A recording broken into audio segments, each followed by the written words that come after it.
welcome back to the channel. I hope you're doing well, taking care. And today we're going to be talking about one of the most important elements of being a small business owner, which is packaging. What should you be considering for your packaging? And I maybe do a part 2 giving packaging ideas. And don't forget to like, subscribe, and share this video with a friend. First element you're going to have to keep in mind when it comes to your business packaging is what are you packaging, because obviously if it's a small product you can just use small packaging. If it's a bigger product then you would need a bigger box, bigger poly mailer, or a bubble mailer. Also, you gotta keep in mind if your product is very fragile, like if it's made out of glass or some kind of fragile material, like if it's something custom you make and might break. That's another key element to package. After knowing what are you going to be packaging, the next step would be how are you going to package it. I'm gonna use my business as an example. I use small bubble mailers. You can also use poly mailers, but poly mailers don't have the bubbly layer on the inside, so I use bubble mailers instead. But if you're selling a product that's bigger and requires more packaging, you should definitely try out boxes and keep in mind and compare all the prices, because the bigger the box or the mailer is, the higher the price. And most of these items already come in bulk online. I get mine from Amazon, and also if you want to be just eco-friendly then you can also check out compostable mailers and boxes. But all of this is up to you and the kind of product you're going to be shipping. An essential item you need for packaging is a scale, basically a packaging scale. I have one and I got mine on eBay. You can find them literally anywhere you want at different price points. Just make sure to have one because it is important to know the weight of the package, because this information goes onto the label and also is part of the price of shipping, because the heavier the item, the higher the price. The price points depends on the size of the package and the weight of the package. The most commonly used packaging is bubble mailers. A lot of people use bubble mailers. I have a bunch of bubble mailers and I kind of regret having that many because I haven't used a lot, and when they run out hopefully I want to get compostable ones, but this is like investment for the future. There's different websites in which you can get these mailers, like if you're selling small products. But if you're selling products like candles and crystals, I don't recommend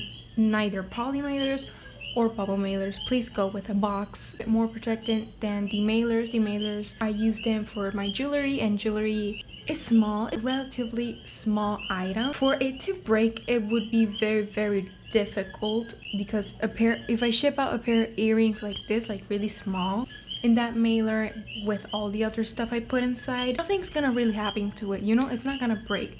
And make sure to compare prices on different websites to make sure you are getting the most affordable option for your packaging. Don't overbuy a lot of stock on packaging. If you're just starting your business, start small. Like I would say buy 20 mailers, and I always recommend to have bigger mailers and small bubble mailers, different sizes basically. Like if you have small boxes for when a person orders one item, you should have bigger boxes for when a person orders 2 or more items.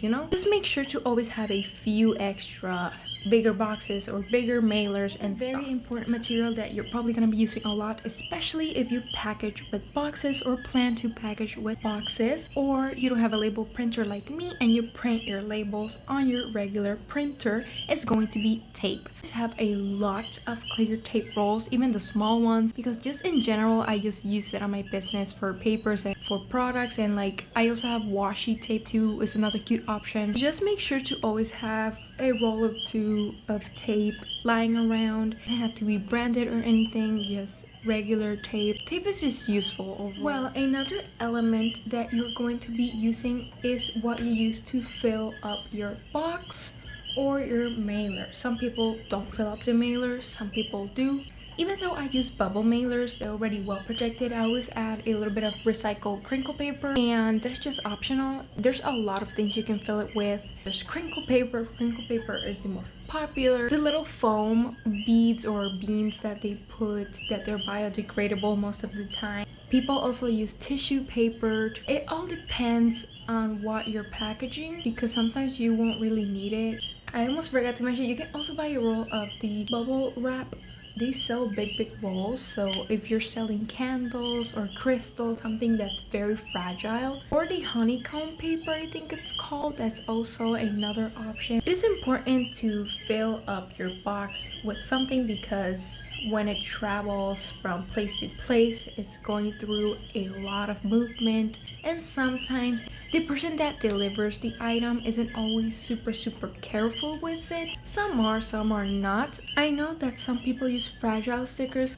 Personally, I have never had to use some. It's another option that people just put a little fragile sticker on. So another element is a shipping software. I use Pirate Ship. I might make a little tutorial for you all so you can understand how Pirate Ship works. It's a website, but there's also apps and softwares that people use to print their labels. It's just Pirate Ship is with USPS and also now with UPS too, so those are the most popular postal carriers and stuff. And in Pirate Ship you can check the shipping rate before even printing your label. They have the rates. You put the place you are sending from to where you're sending to, and it tells you how much it would be, and you can just pay with PayPal or credit card. This is software I've been using, well, software slash website that I've been using since the beginning, and there's in the holidays, or sometimes the shipping rates are lower, or sometimes they get higher, unfortunately. So make sure to look into what kind of software or website you're interested in to get your labels. And labels can be printed with a label printer, but if you don't have a label printer like I do, I just use my regular printer, and it just prints out the whole paper with the label. You just gotta cut it out and stick it on with clear tape. But there's no shame in that. A lot of people still use that method. My honest take, I would rather have a label printer, but it costs like around 150, 200, depends on the brand and stuff. And right now I don't have that kind of money, so that would be an investment I would make in the future, definitely when I get more customers and stuff.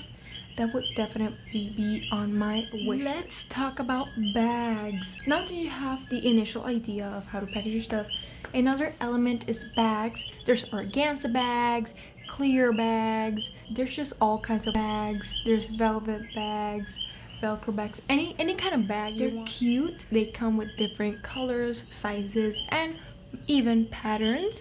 If you want to put your item in a bag, it's not necessary. Some people use small boxes. For example, for jewelry, I use organza bags, but some people use boxes for their jewelry. These bags are not like top priority. They just make the packaging look nicer. Also, most of these bags are kind of reusable, so it is up to you and the kind of product you have.